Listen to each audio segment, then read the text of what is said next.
હક્કી આવાજ ન્યૂઝમાં આપનું સ્વાગત છે। હું છું અજીત ઝુપેલવાલા। સમાચારમાં વાત કરીએ તો ધભોઈ પોલીસ સ્ટેશન ખાતે 13 તુझको અર્પણ કાર્યક્રમ જિલ્લા પોલીસ વડાના અધ્યક્ષસ્થાને યોજવામાં આવ્યું હતું, જેમાં 10 લોકોના ચોરાયેલા ખોવાયેલા મોબાઈલો પોલીસ અધિકારીઓ દ્વારા પરત આપવામાં આવ્યા હતા।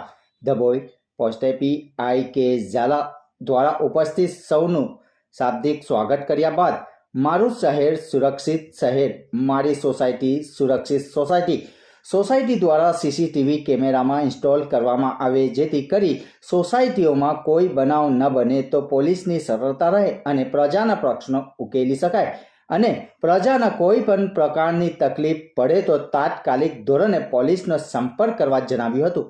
રિપોર્ટ રફીક મંસૂરી। છઠ્ઠો છે અજયભાઈ, જે થોડા ભણેલા ઓછું છે અને મોબાઈલનો ઉપયોગ કરે છે, એ કોઈને મોબાઈલનો ઓટીપી આપી દે। આપણે કાર્યક્રમની શરૂઆત કરીએ એ પહેલા હું ડીવાયએસપી સાહેબને વિનંતી કરીશ કે સાહેબશ્રી आज डभोई पुलिस स्टेशन खाते 13 તુझको અર્પણ કાર્યક્રમનું આયોજન કરવામાં આવેલ હતું, જેમાં 10 જેટલા મોબાઈલ જે ખોવાઈ ગયા હતા અથવા ચોરાઈ ગયા હતા એ મોબાઈલ ઉઠીને એનો મૂળ માલિકને પરત આપવામાં આવેલ હતા અને સાથે સાથે જે લોકો ગામજનો આવ્યા હતા એમની સાથે વિસ્તૃત કાયદા વ્યવસ્થાઓ ચર્ચા કરવામાં આવી અને શું કરવું શું નહીં કરવું, ખાસ કરીને ડ્રગ્સની રેસિંગ બાબતમાં, વ્યાજખોરોની ચંગલમાં નહીં ફસાઈ જવા બાબતમાં અને સાથે સાથે ખાસ કરીને મહિલાઓને બાળકો લગતા અત્યાચારથી અટકાવવું, આ બાબતમાં પબ્લિક સાથે ખૂબ જ ચર્ચા કરવામાં આવી અને ખૂબ જ સારા પ્રતિસાદ મળ્યો। ધન્યવાદ।